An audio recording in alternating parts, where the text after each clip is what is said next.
तो हमारे YouTube channel पे आप सभी का स्वागत है। आज हम पढ़ने वाले हैं आर्टिकल 158 आर्टिकल 159। राज्यपाल जो हमारा होगा उसके पद के लिए क्या शर्तें हैं, है ना, और राज्यपाल की शपथ का जो प्रोसेस है उसके बारे में पढ़ेंगे, है ना। तो अब तक आप क्या पढ़ रहे हैं मित्रों? भाग 6 राज्य सरकार। राज्य सरकार में अध्ययन 1 राज्यपाल। अभी सिर्फ राज्यपाल पे टिप्पणी, जैसे हमने पढ़ा था राष्ट्रपति के अनुच्छेद 52 से लगा के अनुच्छेद 60 तक राष्ट्रपति के बारे में, उसी प्रकार राज्यपाल से शुरुआत होती है, क्योंकि वो राज्य का मुख्य अंग होता है। जैसे राष्ट्रपति, राष्ट्र मतलब भारत देश का राष्ट्रपति होता है, प्रथम नागरिक जिसे बोलते हैं। तो हम 158 में क्या पढ़ेंगे मित्रों? आर्टिकल 158 राज्यपाल पद के लिए शर्तें।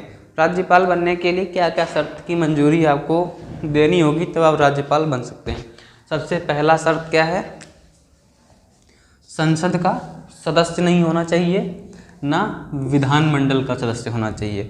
संसद विधानमंडल का सदस्य नहीं होना चाहिए तो वह राज्यपाल बन सकता है, या राज्यपाल बन गया तब उसको संसद या विधानमंडल की सदस्यता से इस्तीफा देना पड़ेगा। एक साथ 2 पदों पर वह कार्यरत नहीं रह सकता।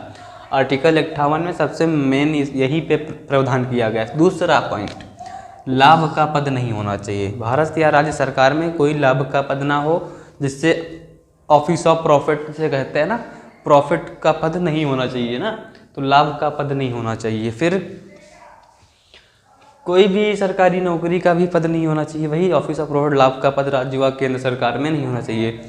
अब जैसे कोई आम नागरिक चुनाव लड़ता है ना, तो उसमें तो बड़ा प्रोसेस है, उसको तो सरकारी नौकरी पहले ही छोड़नी पड़ेगी। सांसद बनने के पहले ही सरकारी नौकरी छोड़नी पड़ती है, आपको बताया था ना संसद सत्र में। तो यहाँ पर राज्यपाल के लिए पद की शर्तें हैं, संसद या विधानमंडल में कोई लाभ का पद ना हो, दूसरा लाभ का पद ना संजय, फिर राज्यपाल बनने के बाद संसद या विधानमंडल के पद को त्यागना पड़ेगा, है ना। ये कहता है सांसद या विधायक वो अपना पद त्याग देगा राज्यपाल बनने के बाद। फिर क्या हो गया? फिर आर्टिकल 159। अब यहाँ पर शर्तें पूरी कर ली, राज्यपाल बन गया। फिर आर्टिकल 159 के अंतर्गत वह शपथ लेगा। शपथ लेगा। शपथ को हम क्या बोलते हैं? ओथ। ओथ कौन लेगा शपथ? राज्यपाल शपथ लेगा। शपथ को इंग्लिश में ओथ बोलते हैं।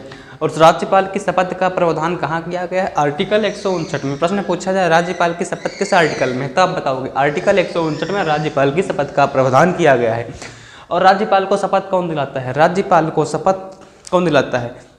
जैसे हमारा हाई कोर्ट हो गया, हाई कोर्ट के जो न्यायाधीश हैं, है ना, जिसमें हाई कोर्ट के जो चीफ हैं, मुख्य न्यायाधीश, वो राज्यपाल को शपथ दिलाएंगे। चाहे सुप्रीम कोर्ट के भी दिला सकते हैं, कोई दिक्कत नहीं है। तो उच्चतम न्यायालय में राष्ट्रपति को दिलाता है। ऐसे राज्य सरकार की बात आ गई तो हम हाई कोर्ट या मुख्य किसी भी उच्च न्यायालय के जो उच्च न्यायाधीश होंगे वो राज्यपाल को शपथ दिला सकते हैं। राष्ट्रपति भी शपथ दिला सकता है, ऐसी कोई बात नहीं है, ये प्रोसीजर है। जैसे राष्ट्रपति को शपथ कौन दिलाता है? मुख्य न्यायाधीश, CJI chief justice of India राज्य राष्ट्रपति को शपथ दिलाते हैं। उससे नीचे कोर्ट में आ जाओ तो वहाँ के मुख्य जो जज होंगे वो शपथ दिला देंगे राज्यपाल को। तो आपने आर्टिकल 159 में क्या पढ़ा? शपथ के बारे में, राज्यपाल की शपथ। आर्टिकल 158 में पढ़ा राज्यपाल पद के लिए शर्तें। ये टॉपिक हमारा आज क्लोज हुआ। मिलते हैं आर्टिकल 161 और 160 के साथ। चैनल को लाइक, सब्सक्राइब, शेयर कर लें।